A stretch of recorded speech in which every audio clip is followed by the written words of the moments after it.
Nosotros estamos pidiendo una maqueta modelo físico como para echarle luces y sacarle un buen set de fotos, Ujú. ya sean fotos de recorrido o bien la maqueta como objeto, ¿no? Modelado. Así que bueno, si les parece, tenemos... ¿Arrancamos? Dale, si les parece Dale, bien, vamos. cuando Bueno, quieras. Ya tengo listo. bien. Bien. Está. Bueno, a ver, voy a compartir la pantalla. Eh, esta pantalla te voy a presentar, creo. A ver.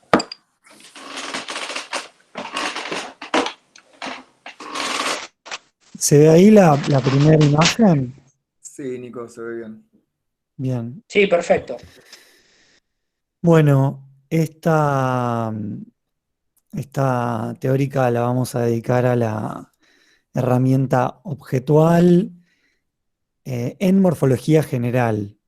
No, la vez pasada habíamos visto en la teórica que había yo dado antes, estaba el dibujo configurativo en la arquitectura, en morfología general y en arquitectónica, pero esta teórica va a citar y mostrar ejemplos eh, de años anteriores, específicamente de la materia morfología general. Eh, bueno, un poco un repaso, las materias de morfología, como habíamos hablado, eh, utilizan el espacio o el proyecto como una excusa también para aportar herramientas, un poco un resumen de esas herramientas que planteamos en la primera teórica. Bueno, los dibujos configurativos, las axonométricas, eh, que fue de lo que trató esa primera teórica.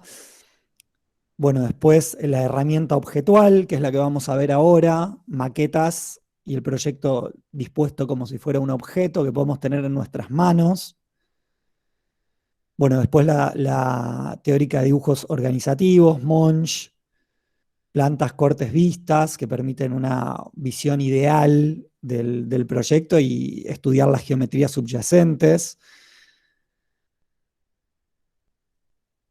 Conceptual, ¿no? Los esquemas, las infografías, dibujos sencillos que permiten expresar la historia que está contando en pocas palabras y en dibujos simples, muchas veces en mano alzada, del proyecto o del proceso de proyecto que estamos desarrollando.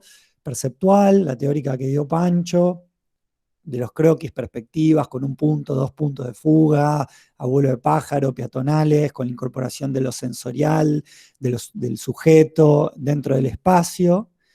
Y después emocional, la posibilidad de hacer videos o aportarle lo que la herramienta del video, del cine, le puede aportar al espacio o la manera de percibirlo. Hoy nos vamos a dedicar a la herramienta, de las tantas herramientas que intentamos darles a través de las materias de morfología, vamos a trabajar sobre la herramienta objetual. Y lo vamos a hacer en dos partes. Una primera parte, hablando de la herramienta objetual más tradicional, que tiene que ver con la ejecución con medios manuales. Entonces vamos a hablar de materiales y vamos a hablar de cómo, de la fabricación de las maquetas directamente con las manos, como se hace desde siempre. Y después va a haber una segunda parte en donde vamos a hablar de métodos de ejecución digitales. O sea, esa parte la va a exponer Sebas, que sabe mucho de esto, que armó su propia eh, impresora 3D y que, bueno, hace no muchos años arrancó todo esto y es un gran aliado para poder prototipar en todos los diseños, no solo en arquitectura. Y bueno, nos parece que vale la pena incorporarlo a esta teórica. Esta primera parte va a consistir de una introducción más teórica y con unos conceptos generales respecto de la herramienta objetual. Después, un poco un despliegue inicial sobre los materiales disponibles para los elementos espaciales que nosotros tenemos, las líneas, los planos, los volúmenes, bueno, un poco como una especie de léxico del universo material, de las maquetas manuales, y después un poco como una tormenta de ideas con proyectos de años anteriores, un poco agrupadas según la estrategia morfológica de las tramas espaciales que proponen cada uno de esos proyectos. Vamos a arrancar un poco con la introducción. Los proyectos básicamente contienen el espacio, la arquitectura contiene el espacio que es intangible, ¿no? Es lo que queda entre los materiales que componen ese espacio. Eso que ocurre es el espacio, que es algo tan, en un punto abstracto, porque todos lo percibimos de una manera diferente. Es abstracto y es súper sensible. Y ese espacio se siente. Por un lado, producto de las formas, ¿no? Estoy rodeado de volúmenes, de líneas, de planos, estoy encerrado, estoy en un espacio abierto, estoy en un cubierto, en un semicubierto, las formas son curvas, la sensación que tengo es densa, las formas son pesadas, son livianas, son rectas, son ortogonales o son oblicuas o me generan una tensión determinada. Y por otro lado, el espacio se siente también a través de la expresión material, ¿no? Ese material con el que está fabricado el espacio, o en verdad ese material en el que está contenido el espacio. Esos materiales son materiales fríos, son materiales cálidos, son materiales que los siento pesados, que los siento livianos. Bueno, todo eso son las herramientas que tenemos para lograr ese espacio, lograr contener ese espacio y generar esos efectos sensoriales. Y el proyecto de la concepción de ese espacio no es lineal. O sea, entre el punto 1 y el punto 2 yo me voy moviendo, ida y vuelta, ¿no? Generando la morfología y eligiendo materiales que son los idóneos o los indicados para darle un sustento tectónico, un sustento material a esas formas. Básicamente los dibujos nos van a hablar de un universo teórico, un campo teórico, y acá es donde entra la herramienta objetual, en esa prueba empírica o tectónico-material que va acompañando también, ida y vuelta, esa producción del espacio. La maqueta, ¿no? En morfología general, en la materia que ustedes están cursando ahora, son una herramienta en ese camino no lineal que yo explicaba recién, de experimentación en la concepción del espacio. Son una herramienta más, así como citamos antes 6 herramientas, probablemente hay más, pero bueno, es una herramienta más. Después también, ¿qué son? Son un modelo a escala, o sea, la realidad es que el espacio se habita y que la maqueta es un modelo a escala de ese espacio, pero cuanto más profundicemos en la calidad de ese modelo a escala, más éxito podríamos tener luego en la materialización cuando eso se transforma en un espacio habitable, ¿no? Y por último, en este punteo, igual probablemente sirve para muchísimas cosas más la maqueta, pero al menos en este punteo limitado que estoy haciendo, nos permiten hacer una evaluación tectónica de esas formas que proponen los dibujos de manera más teórica. Es como esa ida y vuelta entre lo teórico y lo empírico. Probablemente podríamos ubicar la herramienta objetual del lado empírico como corroboración de lo teórico, pero ida y vuelta constantemente. Y acá de nuevo, ¿no? Los dibujos y las maquetas caminando a la par. Los dibujos y los esquemas nos plantean ese marco teórico espacial del mundo más intangible. A través de ellos vamos a proponer estas tramas espaciales, que son las que ustedes están generando ahora en morfología general, y desarrollarlas y pulirlas hasta que vayan llegando a la versión más eficiente, más sintética, más depurada. Y cuanto más claro, cuanto más exitoso sea ese proyecto en la concepción de la trama espacial, más fácil va a ser la interpretación en la maqueta. Y un poco el ida y vuelta entre la maqueta y los dibujos va a ir haciendo que esa trama espacial se vuelva más impecable, más sintética, más eficiente. ¿Y cómo entran en esto las maquetas?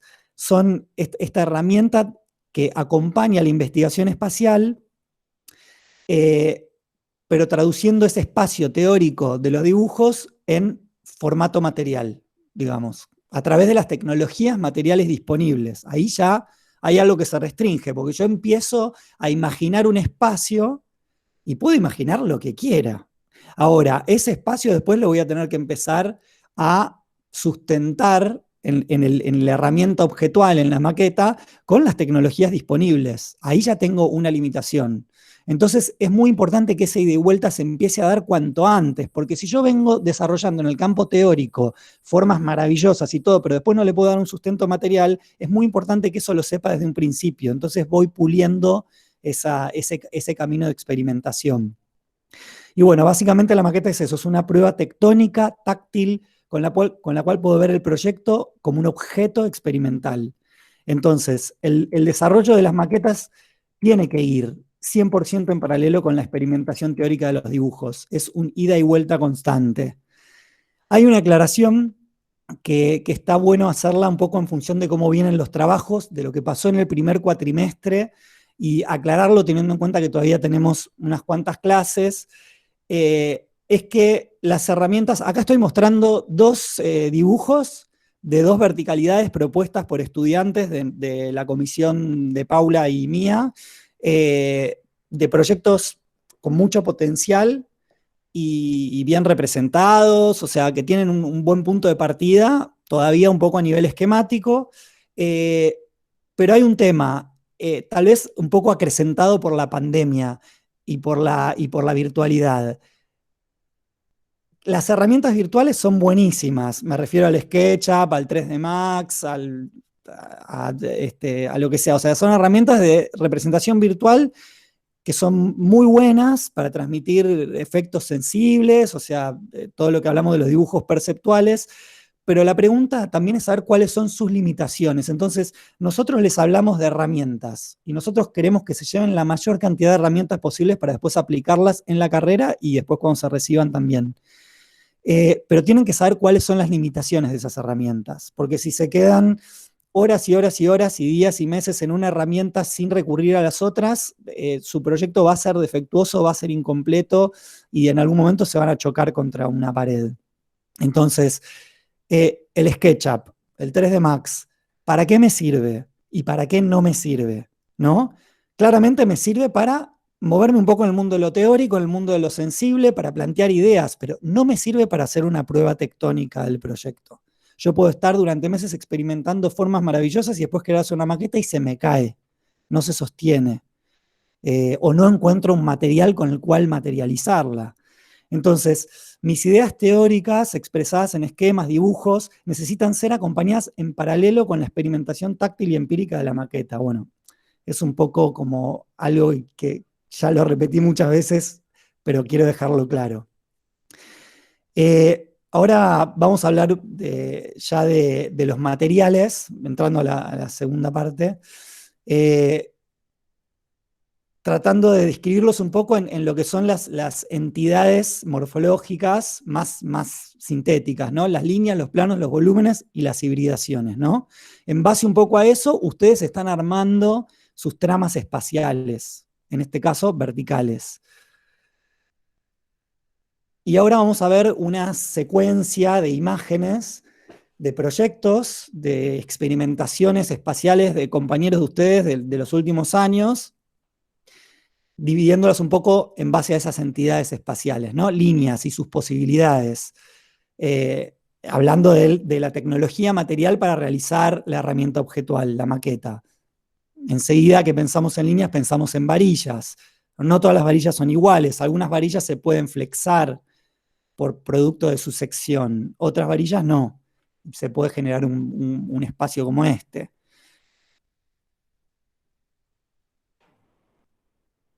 Otras varillas en este caso no son flexibles, pero fíjense de qué manera diferente. Otro proyecto dominado por las líneas, o sea, completamente generado a través de líneas que empiezan a generar planos, pero que bueno, a través de líneas generadas en este caso también por varillas de madera utilizadas de una manera totalmente diferente, porque además son varillas diferentes, son más rígidas, tienen una sección diferente, son circulares en este caso, y depende de la idea original del proyecto, qué varilla es la más indicada. Acá, por ejemplo, un material como el alto impacto cortado en cintas, de nuevo, un proyecto tal vez dominado por las líneas, que utiliza una tecnología diferente en el mundo material para generar esa espacialidad. Esta es una de mis favoritas. La varilla de 1x1 permite generar proyectos o materializar proyectos de líneas, de líneas que empiezan a componer planos, de una manera muy práctica, porque la varilla de 1x1 se pega con la gotita casi instantáneamente. Vos acercás una varilla de 1x1, le pones una gotita y en menos de 5 segundos se pegó. Y es muy interesante cómo se empieza a generar espacio Acá, rápidamente. acá Nico, perdón, Sí, intervengo. También me llama la atención, digamos, en esta fotografía, cómo la materialidad del entorno también puede ser muy sugerente a la hora de comunicar, ¿no? Cierta liviandad de este proyecto en particular. La intención de apoyarla sobre una superficie que refleja, como si estuviese apoyado sobre un espejo de agua, no sé.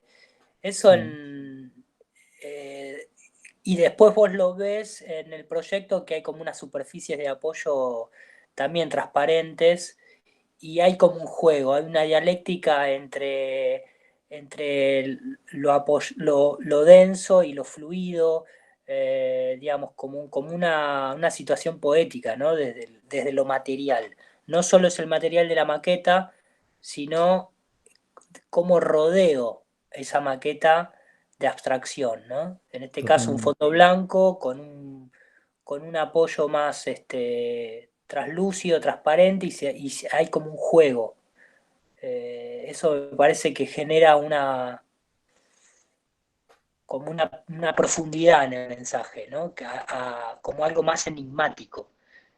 Totalmente. Ese tipo de efectos en este momento de la virtualidad sería interesante explotarlo, ¿no? Porque una vez que tenemos la maqueta física en la mano, bueno, ya no hay tanta magia para provocar. En cambio, desde la fotografía y jugar con los materiales, me parece es una oportunidad grande para seguir generando esas metáforas en la forma, ¿no? Y en la comunicación.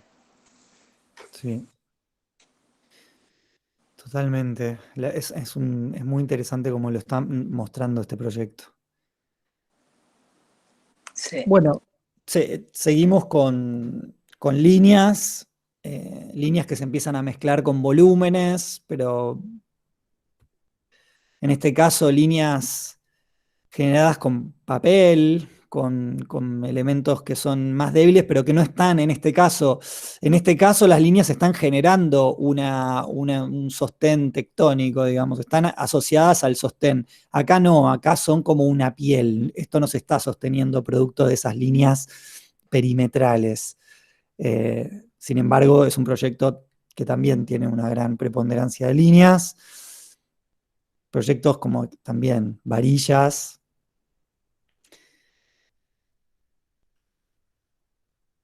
Acá también, ¿no? Líneas contenidas por planos, pintadas en este caso también. No es una decisión menor, la decisión de pintar, de incorporar color en un proyecto, y está dentro de las posibilidades de los materiales. O sea, yo tengo una varilla, la puedo pintar, la puedo tratar también. Ahora vamos a ver algunos proyectos también donde preponderan los planos y en algunos casos son bastante extremos, ¿no? Este proyecto, desde lo sensible, desde lo tectónico, desde lo material, está 100% resuelto con planos. En este caso, utilizando cartón gris, de un gramaje específico, de un gramaje, de un espesor específico. No sería lo mismo esta maqueta eh, tal vez ese cartón tiene, no sé, 3 milímetros, 4 milímetros de espesor. No sería lo mismo con un cartón de 2 milímetros. no se sentiría lo mismo, no cumpliría la función de modelo a escala de lo que yo me imagino que sería en la realidad. Fíjense cómo también no solo es una verificación empírica del mundo teórico de los dibujos, sino que también aporta un dato sensible. No es solo verificar la tectónica, es aportar un dato sensible respecto de cómo me siento yo en este lugar. No es lo mismo fotografiarlo desde acá y después fotografiarlo desde acá. Me está aportando datos que no puedo acceder a estos datos desde el 3D, ¿no? Desde el modelo 3D. Yo esto lo tengo en las manos, agarro la luz, lo pongo en el jardín, lo pongo adentro, apago la luz, prendo una linterna, me meto de una manera que a nivel tangible es muy diferente que el 3D. El 3D es buenísimo también, pero tiene sus limitaciones. De nuevo, otro proyecto con planos, en este caso están usando Sintra, otro material que hay a mano para poder realizar planos, proyectos, y bueno, es un material más plástico, es como este poliestireno expandido finito que permite generar planos. En este caso también hay una voluntad monomaterial en la maqueta, lo cual aporta mucho. A veces hay que preguntarse, ¿no?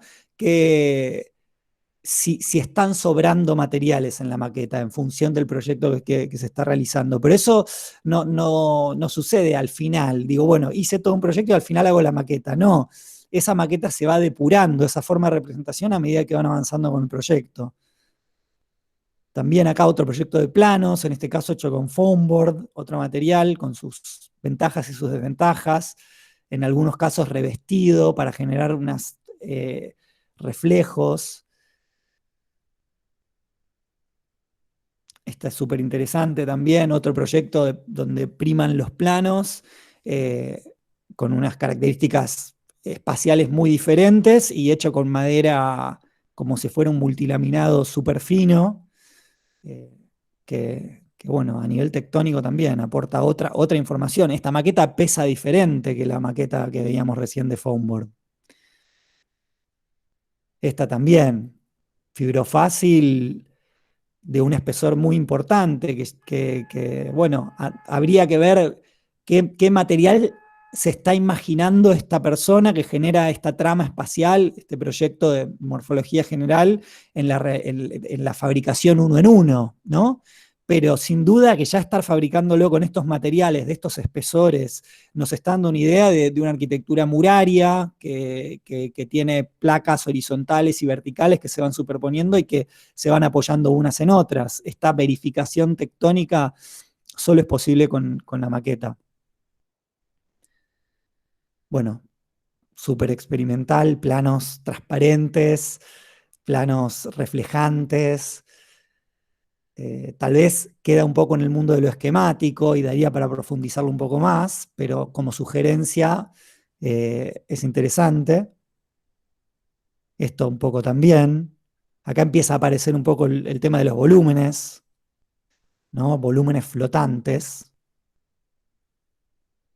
Acá un poco lo mismo, planos de madera maciza, interceptados con planos transparentes, ploteados, utilizando plástico, policarbonato, ploteado, y madera maciza cortada probablemente en una maderera, o si alguien tiene un tallercito lo puede hacer también. La posibilidad de meterse adentro, ¿no? Eso es algo que la maqueta lo da como ninguna otra herramienta. Planos, de nuevo, sujetados de maneras diferentes, acá mezclando cartón o Sintra con alto impacto o policarbonato. Planos perforados, planos transparentes. Fíjense lo interesante que es también el montaje de esta foto, ¿no? Hay una intención también acá. A mí me da la sensación de que no me importa saber cuán alto es esto, es alto, pero esta foto no nos está mostrando la totalidad del espacio del objeto, nos está mostrando una parte y al estar mostrándonos una parte, nos hace alejarnos del concepto objeto y trascender y casi sentir que esto está construido. Esto podría estar construido y esto lo está sacando alguien desde otro plano que está flotando más adelante y se ve, y atrás hay un río y un bosque ahí adelante. Eso también es algo que es una experimentación que permite la maqueta. Y no es Sí, casual. me acuerdo que esas fotos las sacamos en el tercer o cuarto piso de Fadu, eh, dando al paisaje del río. Y lo interesante era eso, cómo se daba el juego en diálogo con el entorno, ¿no? Con un entorno posible, medio onírico pero medio real a la vez, con un cielo que nos generaba como una luz, eh, pareciera como que está ahí eso. Me parece que a la hora de fotografiar las maquetas, lo tendría en cuenta eso, cómo le damos un plus de sentido a lo que querramos destacar de la maqueta. Más allá de mostrar el objeto y nada más, ver cómo integramos aquel ejercicio de adaptación donde tenían que fotografiar el lugar donde pasaba la cuarentena. Bueno, ampliar la creatividad y ver cómo hago para generarle un entorno inmediato a la maqueta abstracto, que potencie la forma. No, no sé si me explico, pero Es que sí, eh, no es casual que esta foto la hayan sacado para resaltar la transparencia de ese plano perforado, ¿no? exactamente, exactamente. A eso un poco me refería. Cada proyecto tiene su grito, su gesto, su expresión de materiales y demás que habrá que ver cómo juego con la luz en la habitación donde esté, porque no todos tienen el río ni una ventana al cielo, digamos. Es como, bueno, a ver cómo le genero un entorno propicio para que esos gestos en la forma se destaquen, ¿no? Sí, y a veces también se puede lograr desde la artificialidad, sacando una foto de internet y después recortándola con Photoshop y poniéndole desde atrás una linterna para que parezca que es el sol, qué sé yo. Sí, yo me imagino qué pasaría si quisiera generar esta foto y no tengo la vista al río. Y bueno, también tengo otras posibilidades de cómo generarlo, de cómo hacerlo. Obviamente que siempre lo mejor es estar ahí en el tercer piso de la FADU y poder sacar una foto en vivo directo como esta. Bueno, planos que se recortan y se empiezan a quebrar y generan como cáscaras con materiales súper livianos, representando tecnologías que son posibles en el mundo del uno en uno, de la construcción también. Bueno, volúmenes macizos. También seguimos con este diccionario un poco repertorio de materiales y de tecnologías disponibles para fabricar maquetas. ¿Qué pasa si tengo un proyecto con volúmenes macizos que se van apoyando unos sobre otros, ¿no? Más como monolítico, como se construían las pirámides, ¿no? Y bueno, el telgopor es un material que ya viene gordito, ya es volumen por sí mismo y lo puedo empezar a cortar con una trincheta caliente, hay unas herramientas que son como un hilo también caliente que se puede usar para cortar el telgopor. No es fácil, hay que agarrarle la mano, pero los resultados son muy interesantes. Bueno, varillas súper gruesas que tal vez solo pueden ser cortadas con una sierra bastante potente.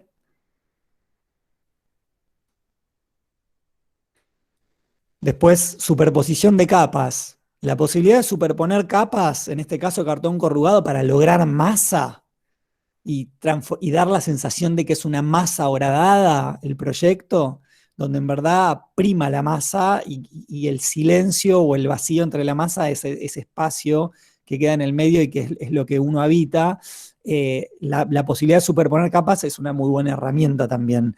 En este caso, cartón corrugado pegándolo uno arriba del otro y bueno, depende de la escala que yo esté manejando, tantos cartones corrugados tengo que pegar para lograr un desnivel de, no sé, 3 metros. Eh, Acá lo mismo, pero en el otro sentido, ¿no? Masa horadada, pero con capas de cartón corrugado en sentido vertical, no en sentido horizontal.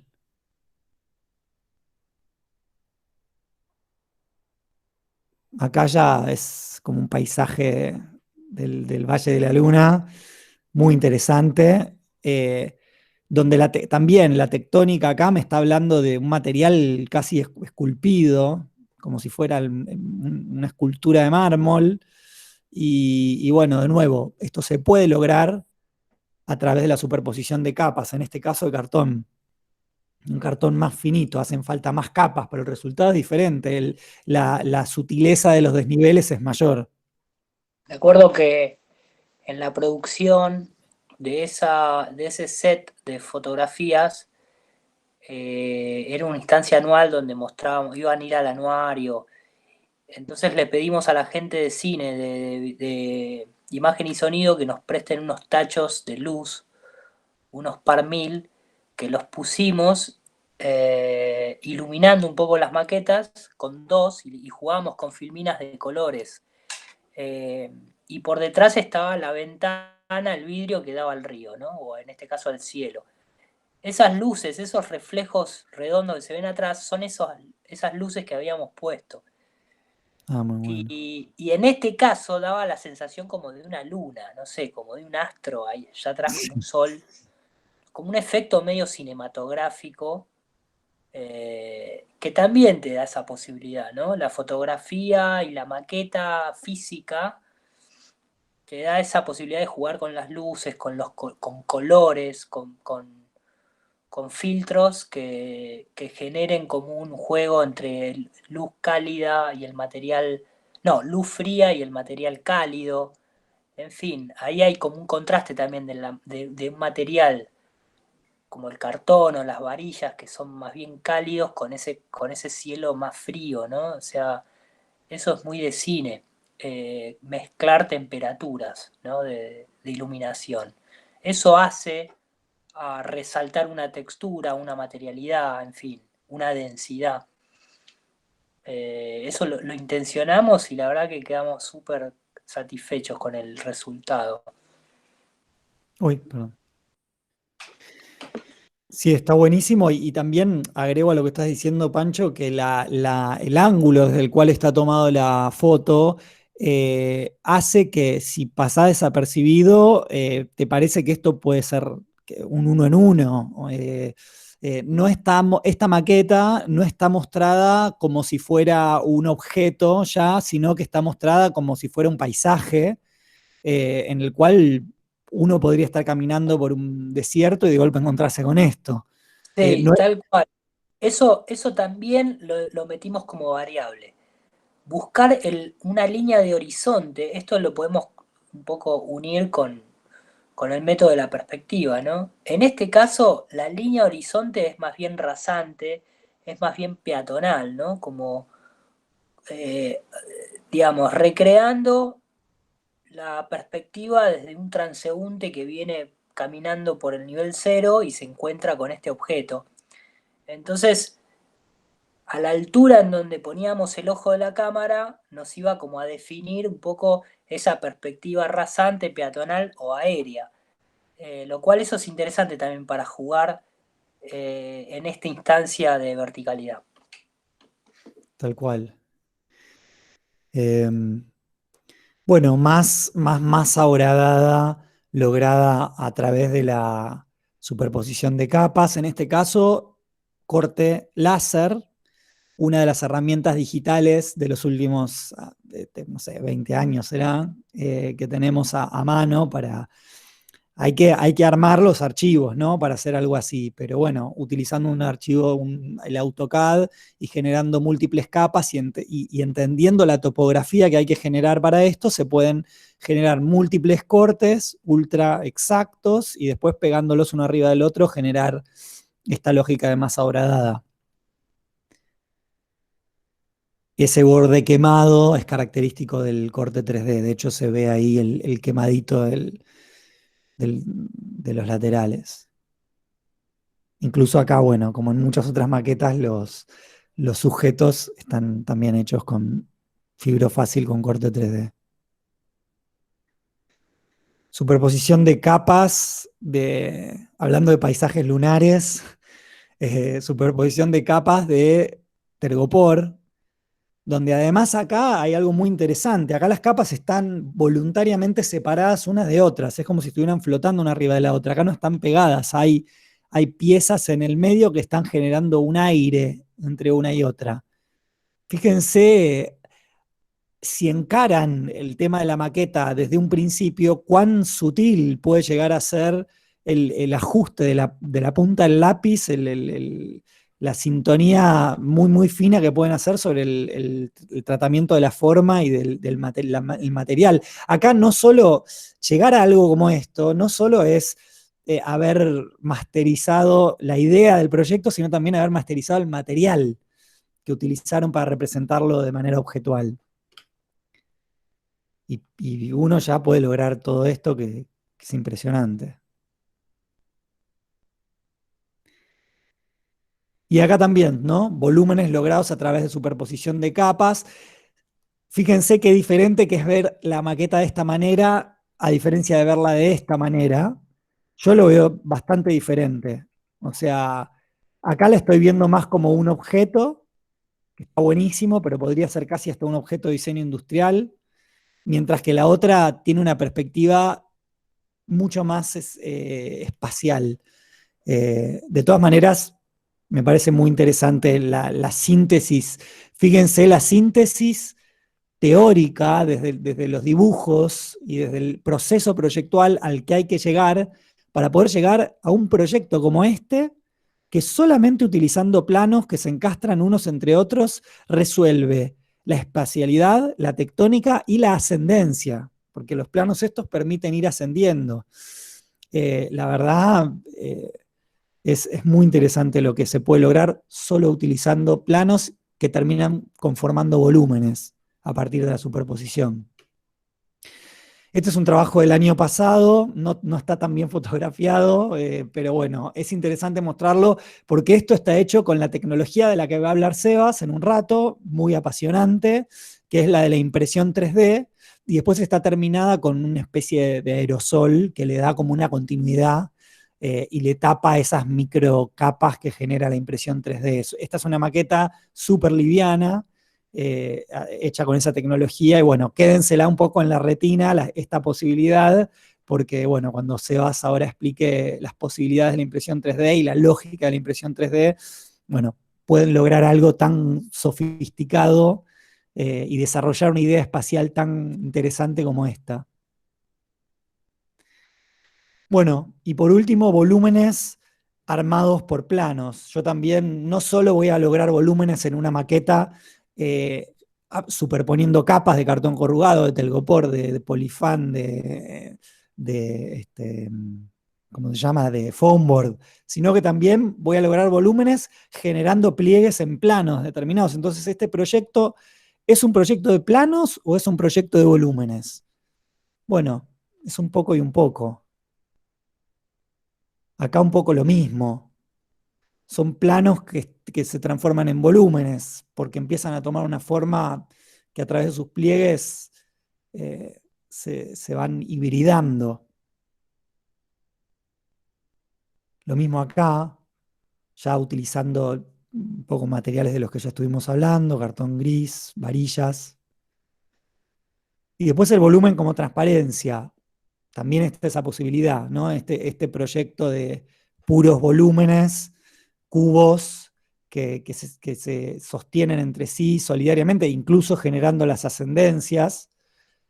Bueno, es tal el nivel de desarrollo sobre el concepto de volumen yuxtapuesto que hasta incluye la variable del volumen transparente.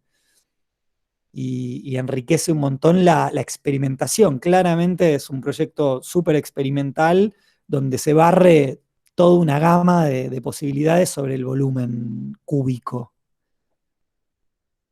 Recorrible, ascendible. Bueno, y ahora vamos a ver rápidamente un barrido de proyectos, de cómo las tramas espaciales entre líneas, planos y volúmenes y las hibridaciones intermedias se van transformando en proyectos de compañeros de ustedes de años anteriores.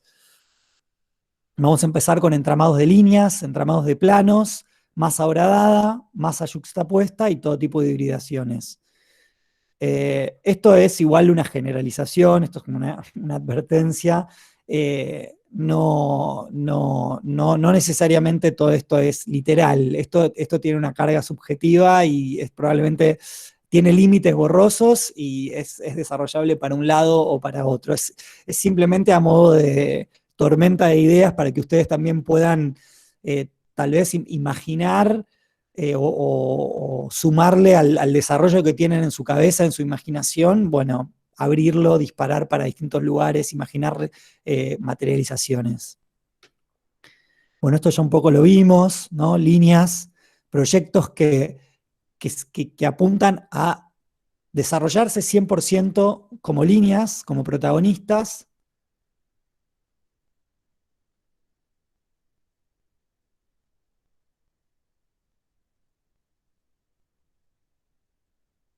Son algunas imágenes también de proyectos que vimos al principio.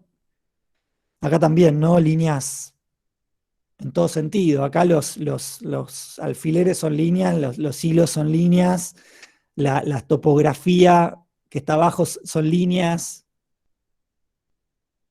En este caso también, ¿no? Líneas como recortes de varillas, de transparentes, varillas macizas, llevado al extremo, ¿no? ¿Hasta dónde puedo llevar un proyecto donde la línea sea la protagonista?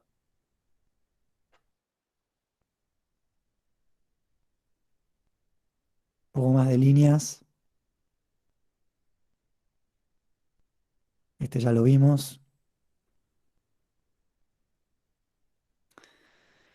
Las líneas se pueden empezar a ir arrimando unas a otras y empezar a querer parecer planos. Entonces acá de nuevo, ¿qué compone este proyecto? Lo componen las líneas, lo componen los planos, lo componen una serie de volúmenes virtuales.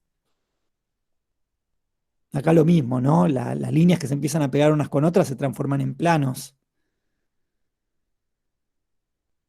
Este es súper interesante también, muy bien fotografiado. De nuevo, acá desde la materialización voy a usar líneas, porque esta persona podría haber hecho los entrepisos, digamos, los espacios recorribles en sentido horizontal, los planos horizontales, los podría haber hecho con un material plano de los que vimos antes, cartón gris, cartón corrugado, foam board, Sintra. El Sintra hubiera quedado muy bien, pero hay un esfuerzo en utilizar la línea como tecnología de todo. O sea, la línea genera planos verticales, la línea genera planos horizontales, la línea la utilizo para generar planos totalmente ciegos y la línea la utilizo también para generar planos transparentes, la línea la utilizo para generar las ascendencias, la línea me sostiene el proyecto en todo sentido acá, y la materialización de la maqueta. El resultado es muy interesante. ¿Hasta dónde puedo llevar esta idea de ir acercando y alejando líneas para generar pieles? Otra visión completamente diferente. Pero bueno, no dejan de ser líneas que se terminan transformando en planos. En este caso, planos rotatorios, mucho más oblicuos, no ortogonales. Y es muy interesante cómo esto está apoyado sobre esa topografía que irradia a partir de lo que irradian esas líneas que van rotando. ¿Qué pasa cuando lo miro desde arriba?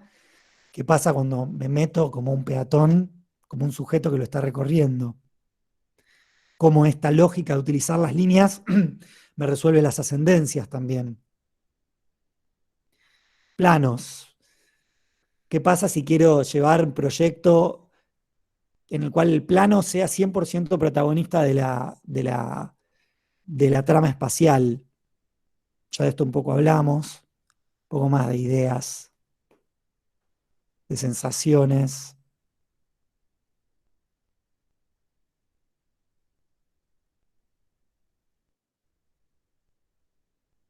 Planos en sentido vertical que se transforman casi en volúmenes, depende de dónde lo fotografíe, como algunas obras de arte que cuando las fotografiamos desde un ángulo se ven como planos y cuando las fotografiamos desde otro ángulo se ven como volúmenes, pues se empiezan a encimar unos con otros. En este caso utilizando cartón gris.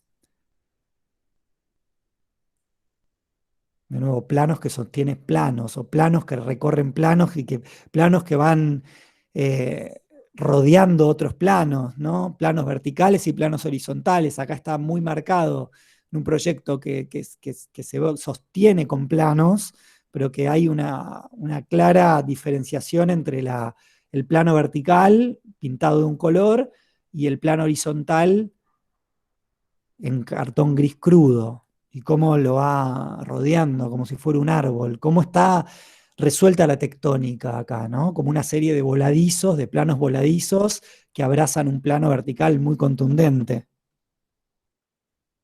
De nuevo, planos como vimos antes, planos horadados, planos transparentes, planos semitransparentes, planos que no dejan pasar ni la luz ni la imagen, y planos que sí dejan pasar la luz pero no la imagen. De nuevo, ¿hasta dónde puedo llevar esta idea? Planos que sostienen.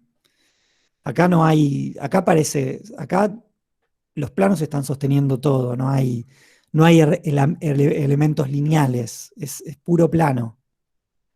De nuevo, ¿no? ¿Hasta dónde puedo llegar la idea de resolver mi trama espacial con planos, de resolver las ascendencias con planos?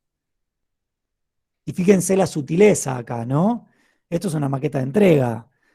Si yo decido utilizar el cartón corrugado como material de mi maqueta de entrega final, no lo voy a entregar con los bordes del cartón corrugado, de los que son la parte desprolija. Es cómo le puedo buscar la vuelta al corrugado para que sea un material de entrega, de presentación final.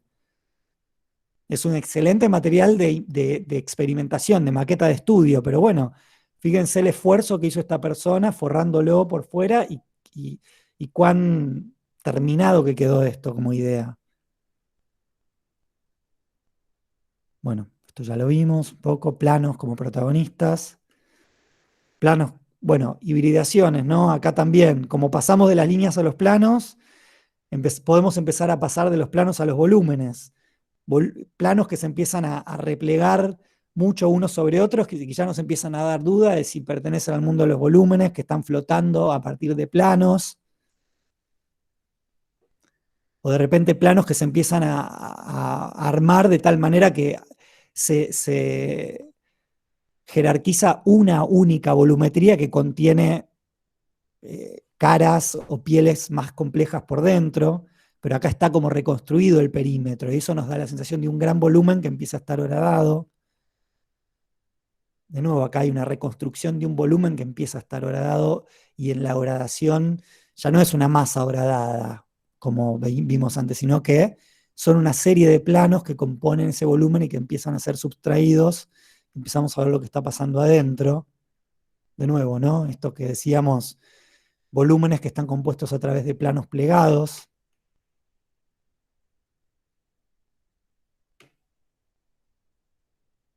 De nuevo acá, ¿qué son planos? ¿Son volúmenes? ¿Cómo? Ya desde afuera, si lo veo desde afuera, en la foto de la izquierda, pareciera un proyecto principalmente volumétrico, podría hasta ser macizo, pero no, esos volúmenes están recorridos por dentro, es por donde yo recorro, por donde yo asciendo, y están generados a partir de planos plegados que a través de su pliegue se transforman en una cáscara que soluciona el problema tectónico. La forma soluciona el problema tectónico. De nuevo, planos que si los veo de un lado también parece un proyecto muy volumétrico. Este a mí me parece brillante. Si yo lo veo de un lado es súper volumétrico, es como una caja. Pero si lo veo por dentro, lo giro, simplemente la giro a la maqueta y me presenta una cara completamente diferente. De nuevo, ¿hasta dónde puedo llevar mi experimentación formal de un objeto que consiste de planos y volúmenes cuyo objetivo es ascender? Habitarse y ascender. Bueno, hibridaciones, líneas, volúmenes, planos. ¿Hasta dónde van a llevar ustedes su investigación formal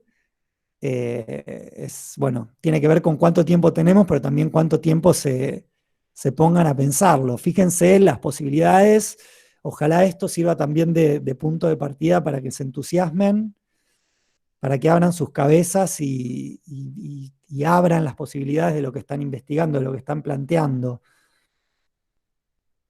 Más hibridaciones, planos, líneas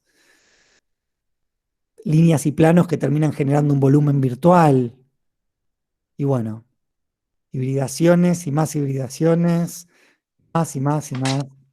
Sí, me parece que lo que más se repite a la hora de expresar una lógica de forma en maqueta es poder volcar un criterio con el cual puedas distinguir una entidad de forma con otra, ¿no? Si es un sistema de ensamble entre planos y pliegues, poder tener como la habilidad de, bueno, el pliegue lo expreso con determinado material, puede ser un cartón o un foam board, y cómo a lo mejor los vectores los puedo representar más con varillas, ¿no? Ya sea de madera o plásticas. Eh, lo mismo con los volúmenes. Si yo quiero expresar un volumen y quiero unir determinada cantidad de caras, en el caso de un cubo, bueno, ¿cómo hago desaparecer las aristas? O sea, si yo las marco, bueno, en realidad estoy como sugiriendo otra cosa. A lo mejor estoy sugiriendo una desmaterialización del volumen. Entonces me parece que en esos detalles, en esos gestos expresados en la maqueta es donde termino de visualizar, termino de definir eh, qué es lo que estuve desarrollando, ¿no? A nivel lógica de forma. Están buenísimos todos los casos que estás mostrando, Nico. La verdad que esa es la idea, que puedan abrir su mente y bueno, lo estamos grabando esto, así que la idea es que lo puedan tener a la mano. Bueno, acá llegamos al final de esta primera etapa de la teórica con la forma de fabricación de maquetas manual. Y ahora vamos a ver la herramienta objetual, la segunda parte, la ejecución con medios digitales, que nos abren un campo muy interesante. Va a arrancar Sebas ahora, va a hacer una introducción. Después va a hablar no sé, Seba, si querés empezar a hablar vos ahora. Bueno. Muy buena la charla, Nico, y gracias por la introducción. Yo ahora voy a Gracias. pasar entonces un poco a lo que es el mundo de los medios digitales, ¿no? Lo que es la materialización de una maqueta a partir de una modelización digital. O sea, que puede ser tanto bidimensional como tridimensional. A ver, voy a compartir pantalla. Creo que tenés que dejar de Sí, compartir vos, ¿no?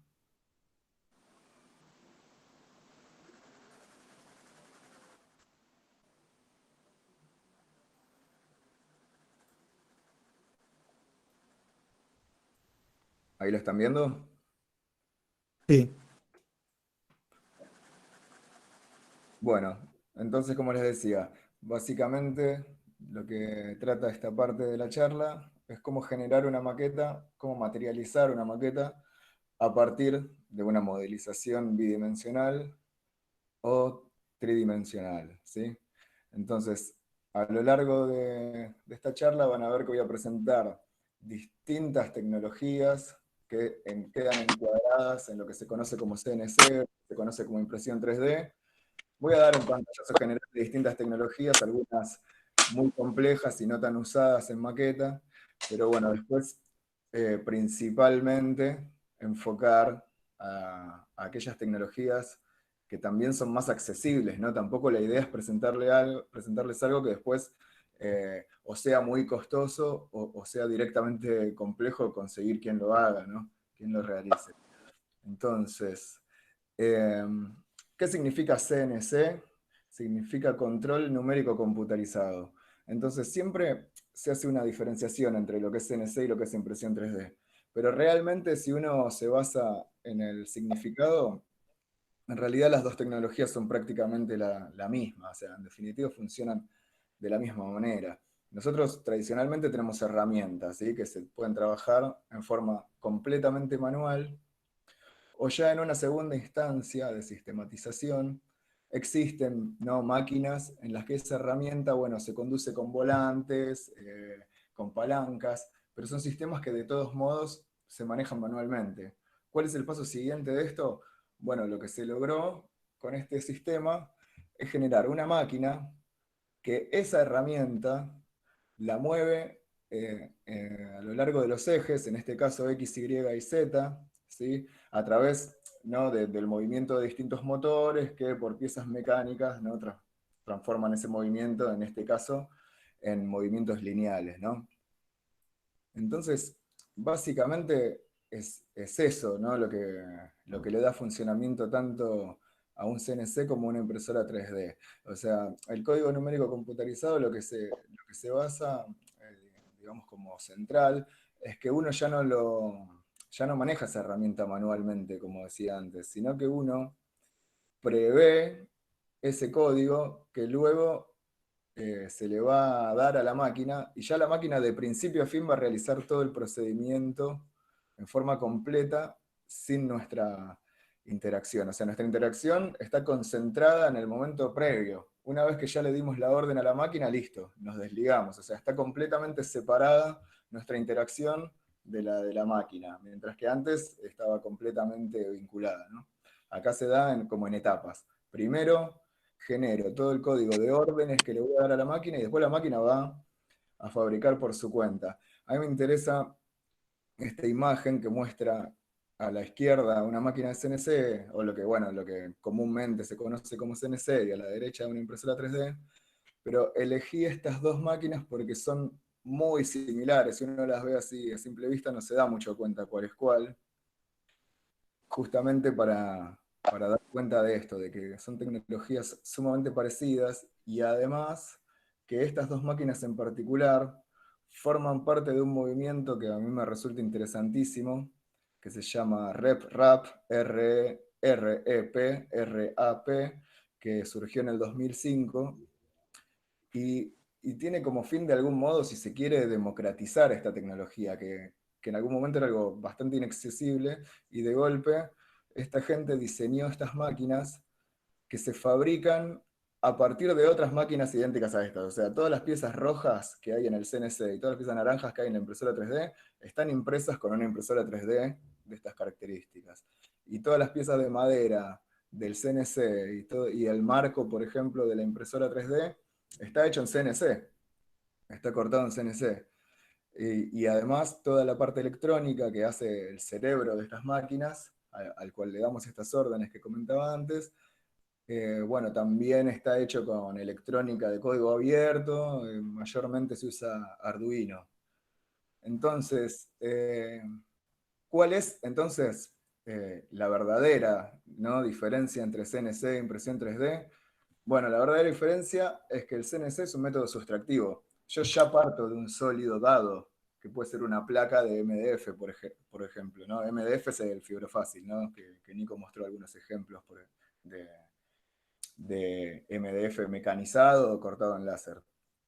Entonces, en el caso del CNC pasa eso. Yo ya tengo un sólido dado, y con esta herramienta que esta máquina va moviendo linealmente en los tres ejes, yo voy quitando material, ¿no? En cambio, en la impresión 3D, esta herramienta es un extrusor que deposita plástico capa sobre capa y me va generando esta volumetría. O sea, yo no parto de algo ya dado, sino que de cero voy adicionando material. Uno es un método sustractivo, el otro es un método aditivo. Esa es la diferencia central en estas dos tecnologías. En el CNC, esta herramienta puede ser una fresa. Una fresa, para quien no sabe, es similar a una mecha, solo que no es que desbasta por la punta como para generar perforaciones, sino que desbasta lateralmente y genera cortes, ¿sí? O en este caso, bueno, no es un corte total, pero es un corte a partir de cierta profundidad.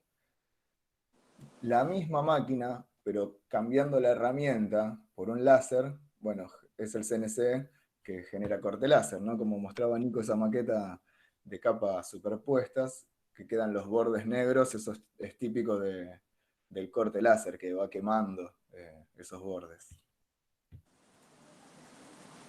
Este es un caso que no es aplicable a la maqueta, pero que también es CNC, que son estas máquinas que se usan a nivel industrial, que por un chorro de agua a altísima presión es capaz de cortar acero, de espesores considerables, de hecho.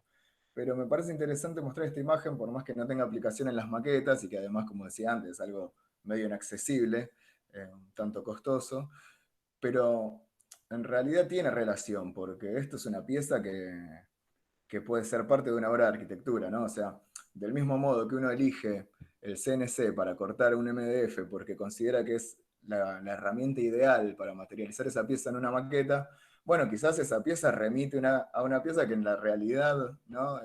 A la hora de construir ese edificio, quizás esa pieza es fabricada de esta manera, ¿no? O sea, son tecnologías que son aplicables tanto a la maqueta como a la construcción en sí misma. En este caso, bueno, tiene un poco que ver con lo que decía antes, ¿no? En la segunda instancia de sistematización existen herramientas como son los tornos, que uno tiene un manejo, ¿sí?, manual, pero hay parte de la máquina que está automatizada, que es un motor que gira permanentemente y uno con una gubia, ¿no?, va dando forma a la pieza. En este caso, este es un torno que es CNC.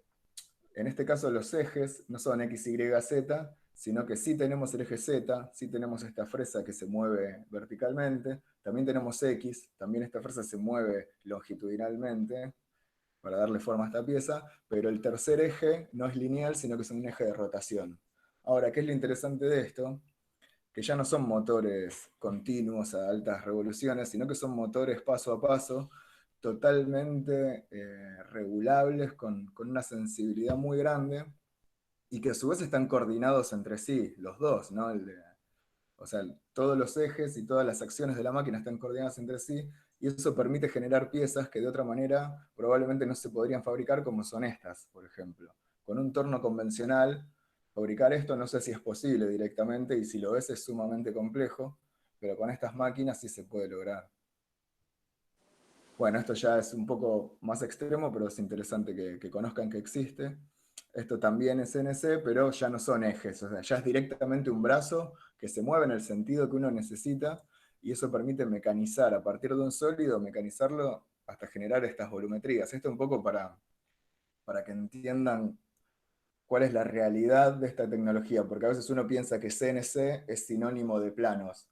En realidad no necesariamente, en la mayoría de los casos sí, pero tiene más que ver con el que sea un código que le da órdenes a una máquina para que después mecanice una pieza, un sólido ya dado. Mientras que en la impresión 3D es al revés, ¿no? Este sólido se genera de la nada, ¿no? O sea, no viene dado de por sí este elemento. Espérame un segundo que tengo que enchufar la computadora.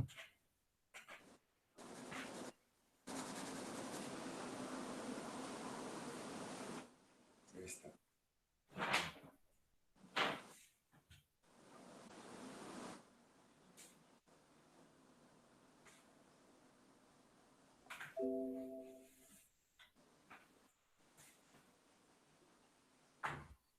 Ahí está, perdón. Pensé que estaba enchufada y se ve que no. Bueno, entonces, estos son los dos más comunes, los dos métodos que más van a usar. El router CNC, que es la fresa, ¿no?, que les mostraba antes, y el corte láser. Por medio de esta técnica es muy común que se use en la industria de los muebles, ¿sí?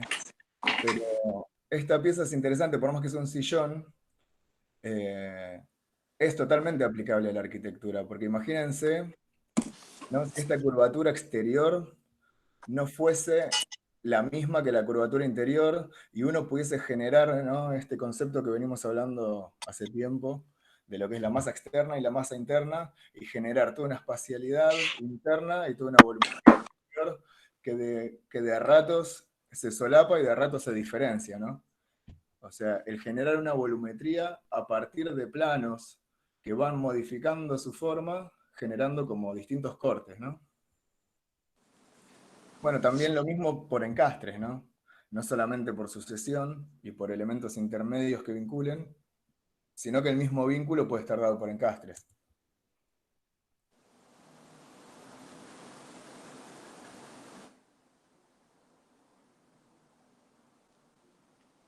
Esto es un poco para mostrar de algún modo las limitaciones que tiene cada tecnología.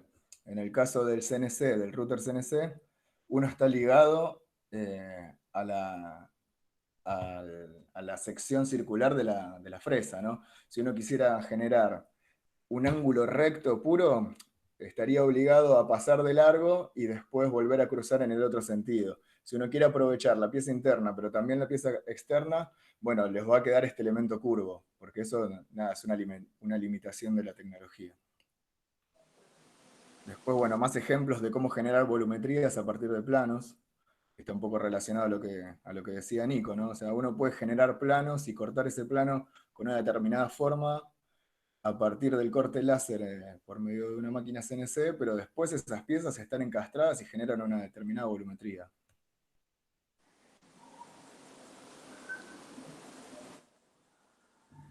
Esto es interesante porque es como una especie de evolución de lo que era tradicionalmente el cortar ranuritas, ¿no? Al cartón para poderlo doblar fácilmente, ¿no? Y que quede la curva más prolija.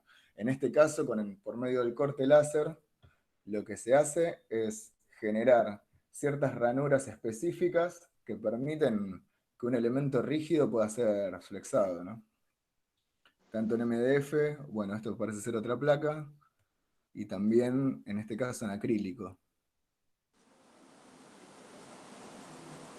Bueno, ahora pasaremos a la impresión 3D. Esta no es una máquina muy tradicional, pero es interesante la imagen porque pasa lo que pasaba en el torno que mostré antes. Acá la base también tiene un eje de rotación. No siempre las máquinas están compuestas por ejes que generan movimientos lineales, digamos. Y en este caso, la rotación tiene un objetivo específico. Tiene que ver con que la impresión 3D, una de las limitaciones que tiene, es la obligación de generar soportes cuando uno en elevación tiene elementos salientes, ¿no? Tiene algún tipo de voladizo, de elemento saliente que no puede imprimirse en el aire. Necesita sí o sí de un soporte por debajo. Pero en este caso no, porque... perdón. Ya está. Porque justamente esta rotación permite imprimir siempre, digamos, sobre algo que quedó por debajo, ¿no? El problema sería imprimir en el aire. Cuando uno queda imprimiendo en el aire, tiene la obligación de generar soportes. Esta es otra forma de impresión 3D, que son máquinas de resina, lo voy a ver brevemente, solamente para que lo conozcan. Acá mecánicamente la máquina es muy sencilla, la máquina tiene únicamente un eje vertical y punto, o sea, dentro de lo que es la mecánica. La complejidad de esta máquina está dada por la resina en sí mismo y todo lo que pasa por debajo que ahora lo voy a explicar. O sea, una resina normalmente cataliza, si es un líquido, siempre está en estado líquido, y cuando se le adiciona otro componente líquido, que es el catalizador, solidifica. Tenés un tiempo determinado y después fragua y solidifica. En este caso lo interesante es que ese catalizador es luz, ¿sí? Es un determinado tipo de luz. Entonces lo que hay por debajo es un proyector que va generando como si fuese una tomografía computada, digamos, que te va dando todos los cortes sucesivos, ¿sí? Con esta luz. Entonces la impresión se va dando boca abajo, ¿sí? Esta placa que se ve acá en realidad queda pegada a esta base que va subiendo, esta batea está llena de resina y esta placa arranca acá abajo y va subiendo. Entonces esta máquina va proyectando esa imagen con esa determinada luz y va solidificando capa sobre capa. Nada, es interesante, genera piezas mucho más precisas, en general se usa para piezas más pequeñas, pero de gran precisión, gran prolijidad. Y este es el método más tradicional, que es del que más voy a hablar, que es de capa sobre capa. FDM, Fused Deposition Modeling, que son la mayoría de las impresoras 3D funcionan así. Bueno, esta es la máquina que yo armé, que Nico les comentaba. Esto lo voy a pasar rápidamente, son fotos de proceso. O sea, esto es lo que les decía. El marco y este soporte están cortados con una máquina, con un CNC. Mientras que todas estas piezas rojas son piezas impresas con otra impresora 3D de estas mismas características.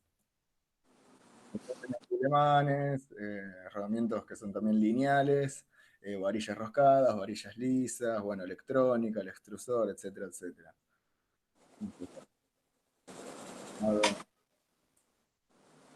El eje I, armado, este es el extrusor,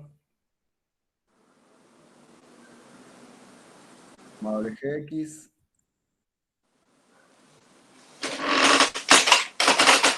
ya montado en la máquina, también con el eje Z, que se pueden ver actualmente. Bueno, estos son calibraciones de la electrónica, no viene mucho al caso.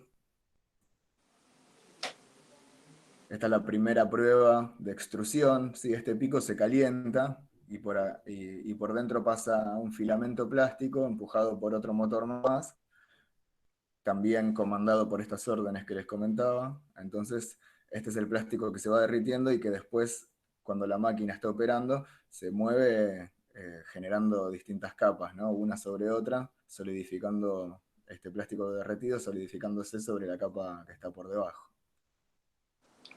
Bueno, este es un ejemplo, no es mío, es una imagen de internet, que un poco es mostrar lo que para mí, desde mi postura, no es ideal hacer. Eh, esta maqueta de la Bilsawa, lo que van a ver acá, es un poco esto que comentaba antes de los soportes. ¿Sí? O sea, si ustedes conocen la obra, saben que las columnas no tienen esta dimensión, ¿no? Sino que están dimensionadas como a la mínima sección posible. En este caso lo que hay por fuera son soportes que facilitan, ¿no? la generación de puentes entre soporte y soporte y que pueda materializarse toda esta volumetría sin venirse abajo, digamos. Pero entonces, a ver, se puede generar esta volumetría por medio de una impresora 3D. Ahora, ¿es la tecnología ideal para eso? O sea, acá en la siguiente imagen, la misma obra, misma tecnología, pero ya hay una vueltita de rosca un poco más interesante en la que al fabricarlo eh, por piezas, ¿sí? O sea, ya esto no es un único elemento, entonces acá se nota que todo el volumen superior en realidad fue impreso aparte, por lo tanto, todo el tema del soporte, toda esa complicación ya no está más, pero aún así tampoco, si bien me parece superior respecto del anterior, tampoco me parece lo ideal a la hora de utilizar la impresión 3D. Si ustedes investigan sobre maquetas en 3D van a ver mucho de esto, pero yo apunto a que descubran cuáles son los pros y contras de cada tecnología y cuáles son las potencialidades, ¿no? Por dónde está el verdadero jugo que ustedes le pueden sacar a la impresión 3D. O sea, yo pienso que si ustedes tienen que materializar planos, ¿los pueden imprimir? Sí, los pueden imprimir, pero es lo ideal. Yo creo que lo ideal, ya que venimos hablando, por ejemplo, de CNC, bueno, sería cortarlos en CNC. Y hasta les digo más, o sea, cortarlo manualmente en cartón o en otro material es incluso también superior a imprimir un plano, del mismo modo que imprimir varillas. O sea, uno puede imprimir elementos lineales, pero ¿tiene sentido existiendo varillas de todo tipo? Porque no tendría la misma terminación, no tendría las mismas prestaciones estructurales. Es distinto en definitiva. Entonces, en este caso, a ver, bueno, esto es más posible, porque imagínense que ustedes hacen un proyecto en el que interviene en el interior de un edificio que está protegido por tener un valor histórico, ¿no? Entonces tiene todo un lenguaje clásico, ¿no? Toda una fachada compleja, que sí, ahí sí no es fácil de materializar por medios tradicionales o por el CNC. Entonces uno en 3D puede imprimir esta fachada compleja y después por detrás maquetear toda la propuesta, ¿no? De la intervención interna. Esto podría ser una aplicación un poco más interesante. O mismo maquetas de implantación o de tipo urbanísticas, en las que ya uno no necesita generar planos que permitan una espacialidad interna, sino que ya son más bien objetuales volumétricas estas piezas, y para eso la impresión 3D es muy útil también. Esta imagen no tiene mucho que ver con la maqueta de arquitectura, pero es interesante por lo siguiente. Esto es la misma máquina, solo que ese extrusor que antes calentaba plástico ahora inyecta arcilla. ¿Sí? Es como una jeringa que va inyectando arcilla. ¿Por qué pongo esta imagen? Porque es similar a cómo funcionan las grandes impresoras 3D que hoy en día existen, que construyen edificios. Todavía es algo medio experimental y a mi modo de verlo no siempre da los resultados más felices desde el punto de vista arquitectónico o morfológico, pero es sumamente interesante ver hasta qué punto puede llegar esta tecnología, ¿no? O sea, me resulta muy interesante que se puedan generar muros que no son macizos, sino que terminan resistiendo por forma, porque no es un sólido, sino que hay una cierta estructura interna dada por la misma forma, y que con otros métodos de construcción sería sumamente complejo, y bueno, y esta tecnología lo facilita. Pero del mismo modo que comentaba antes, de que en la maqueta no siempre es lo mejor, digamos, imprimir todo en el caso de la impresión 3D, acá pasa lo mismo.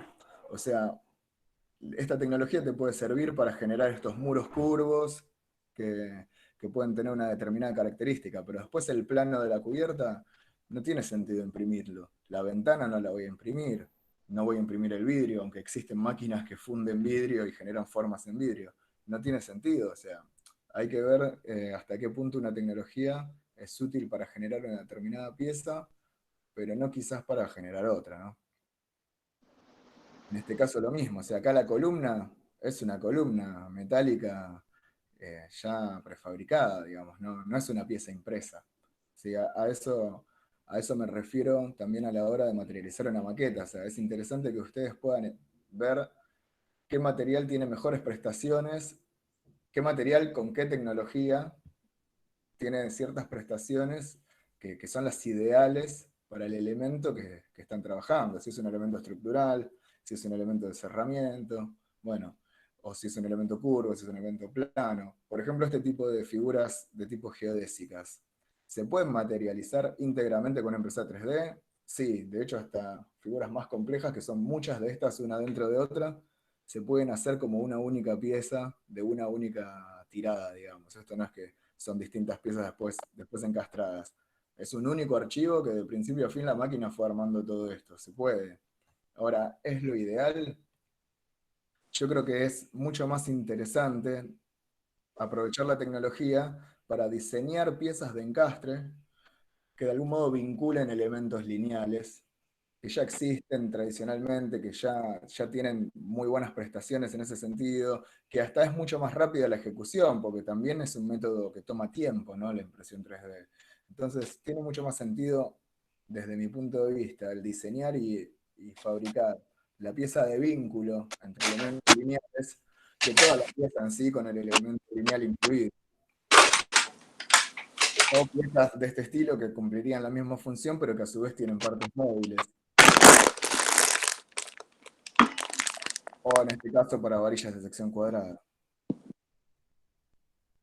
Bueno, esto nada, solamente por lo interesante que me parece comentárselos, que puede generar el efecto inverso. Esto es un escáner 3D, no una impresora 3D. O sea, ustedes a partir de un elemento existente pueden obtener un modelo 3D. En el caso de la de abajo a la derecha, es parte de esta movida RepRap que les comentaba, y todas estas piezas están impresas con otra impresora 3D. Pero bueno, lo interesante es que entonces uno puede hacer una cierta prueba, o sea, uno puede agarrar esta pieza, escanearla, llevarla a la computadora, pasar ese modelo 3D, modificar lo que uno quiera, volverlo a imprimir, volver a probar cómo da. O sea, puede terminar habiendo una ida y vuelta del modelo digital a la materialización, y desde la materialización al modelo digital en una ida y vuelta muy interesante. O sea, acá ya no es maqueta, sino que es la misma pieza ya pensada para materializar, ¿no? En escala uno en uno este tipo de estructuras. Pero es la misma lógica que les decía en la maqueta. O sea, el elemento lineal acá es otro, distinto del elemento de vínculo. Es otro material, trabajado con otra tecnología. Después les voy a mostrar brevemente. Esto es el 3D Max. Esto es un modelito muy sencillo que hice recién. sin contradecirme, ¿no?, de lo que explicaba recién respecto del imprimir planos, que no lo recomiendo, pero sí es útil para entender brevemente este concepto, que tiene que ver con los soportes en impresión 3D. Si yo tengo esta figura, ¿sí?, que quiero que se materialice de esta manera, pero que por dentro está hueca y tiene este voladizo, toda esta parte interna va a necesitar estar repleta de soportes, al igual que este voladizo. Entonces ustedes tienen que entender cuál es la mejor forma de imprimir esto. ¿Que cuál es? Bueno, rotándolo, y que en realidad todo esto es una base, y sobre esto se imprime, ¿no?, los bordes. Repito, ¿no?, esto no es lo que considero ideal, o sea, usar la impresora 3D para imprimir planos así, pero en forma bien simplificada, lo que es una forma muy sencilla para explicar este criterio de soportes que mostraba antes. Acá tengo un pequeño video, esto es mi impresora funcionando, haciendo una prueba de justamente estos soportes, porque hasta ciertas distancias entre apoyos, bueno, se banca el no vencerse el material, ¿no? O sea, estaba haciendo esta prueba de ver cuál es la distancia máxima que puedo imprimir entre un punto y otro sin que ese plástico se me venza por su propio peso y no logre hacer el vínculo, digamos. En este caso las tres dieron bien, obviamente la última terminó un poco pandeada, lo voy a acelerar porque no tiene sentido, pero estaba bueno también para que vean un poco cómo funciona esta máquina, cómo es el movimiento. Se mueve bastante rápido, aún así una pieza completa toma un tiempo, ¿no? Porque son muchas capas una sobre otra. Entonces, bueno, hasta cierta distancia uno puede generar puentes y no necesitar soportes, pero hay un punto en el que el soporte se hace necesario y uno siempre tiene que tener en cuenta eh, cómo va a imprimir cada pieza. Quizás una pieza conviene en realidad cortarla en dos, imprimir dos partes dadas vuelta y después unirlas. Bueno, o sea, eso son cuestiones ya más específicas que si quieren me pueden consultar. Y esto con el pantallazo general, pero, pero bueno, en realidad no termina acá. O sea, quien quiera más información me pide y lo seguimos hablando. Acá también creo que es la última diapo. Les mostraba esta página Thingiverse, que sería como universo de cosas. Es una página que está repleta de modelos 3D gratuitos, ya en el formato eh, que se usa en impresión 3D, que es .stl. Todos los programas de modelado 3D tienen la posibilidad de exportar formato. Este que es el 3D Max, voy a exportar. Y acá tenemos estereolito, es esto, .stl. Es el formato que más se usa en impresión 3D. Y que todos los programas de modelado 3D, el 3D Max, el AutoCAD, el SketchUp, tienen la posibilidad de exportar en este formato. Bueno, en esta página tienen montones de modelos de distintas temáticas gratuitos, que es interesante al quien le interese la impresión 3D para chusmear qué tipo de cosas se pueden hacer. Y bueno, sin más, acá les dejo mi mail. También pueden anotar el de mi cuenta Fadu, que es de este año, que es sebastian.zanetti@fadu.ua.ar. Tanto está por este mail, por el otro, o bueno, o quienes me vean en las clases lo mismo, me pueden seguir consultando dudas y estoy a disposición. Con esto cerraría esta parte de la teórica. Bueno, bárbaro. Che, muy interesante todo lo que aportaron. Me parece que hicieron una barrida muy, muy completa, tanto en las maquetas físicas como el modelado 3D. Es impresionante esa máquina, Seba, es Está bueno, muy está bueno. geek, ¿no? La verdad que fue recontra. A mí me gusta mucho todo eso, ¿no? Uno le tiene que gustar también, pero me pareció súper apasionante todo el proceso de armado. Yo igual hice un curso. Claro, Pero igualmente, o sea, los genios verdaderos acá detrás de esto son los que arrancaron esta movida que les decía, ¿no? De diseñar estas máquinas para que la pueda imprimir otra, y a su vez los que desarrollaron toda esa electrónica. La genialidad real está ahí. Después uno tiene todo eso disponible en internet y es medio darse maña, investigar un poco y paciencia a mil, ¿no? Pero la realidad es que cualquiera lo puede hacer y no es tan caro. O sea, eso es lo interesante que... Y para poder, digamos, que los estudiantes puedan acceder a esa máquina, te tienen que mandar los archivos AutoCAD. ¿Cómo sería un proceso? Yo soy estudiante, estoy a 4 semanas de la entrega, 5, y Claro. quiero modelar maqueta con 3D. ¿Cómo hago? Bueno, básicamente con el modelo 3D, cualquier persona que trabaje con esto de última lo exporta a uno, si ya tiene otro programa que pueda hacer de intermediario, si no te van a pedir el archivo. En AutoCAD, Claro, perdóname, lo dibujo en AutoCAD, sí, en planta sí. y en corte también. Bueno, no, ahí el modelo 3D lo tendrías que hacer vos. O sea, vos tendrías que Ah, modelar toda la pieza en 3D. Podría ser en bien. AutoCAD porque tiene la opción, digamos, de 3D. Pero después lo que vos vas a necesitar es pasar ese 3D a un archivo que es .stl. Lo podés hacer Ah, vos o capaz lo hace la persona que lo imprima si ya tiene algún programa que puede usar de intermedio, ¿no? bien. Y Pero ya pasando a esa codificación, a esa extensión, ya la máquina lo lee, digamos. sí, sí, el archivo final, o sea, con ese STL vos lo pasás a otro programa que, bueno, ya se mete es sumamente específico de lo que es la máquina. O sea, ahí vos ya configurás la temperatura a la que funde el plástico, bueno, montones de cuestiones que vas configurando. Y después con eso generas otro archivo que termina siendo como, se llama G-code, pero es como un TXT que Sí, le da órdenes a la máquina. Le dice, ahora tal motor se va a mover un poquito, ahora tal otro se va a mover otro poquito. Eso son todas órdenes, son todos números y letras. Es un archivo livianísimo, que son todos números y claro. letras. Es como todo un código de órdenes para la máquina. Pero bueno, lo importante de lo que quería marcar es que si ustedes le van a mandar su modelo 3D a alguien para que lo imprima, tienen que tener en cuenta estas cosas, ¿no? O sea, eh, el no imprimir soportes en forma excesiva, de ver de qué manera ubicar las piezas, tener en cuenta que hay ciertas piezas que quizás no vale la pena imprimir, sino que conviene vincular una tecnología con otra.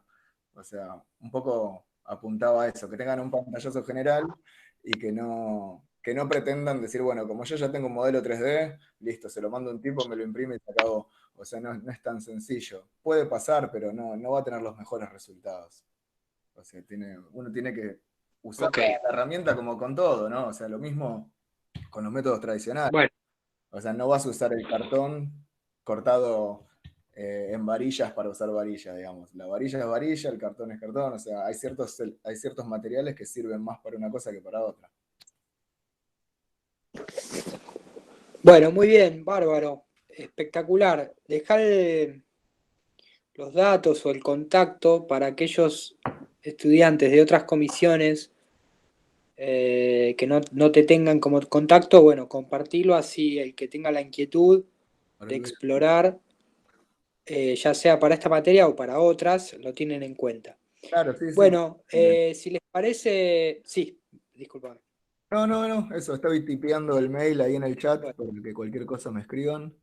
Está el que dejé al ok, final, dale. que es de Hotmail, y este de la cuenta, el que escribí acá es la cuenta FADU.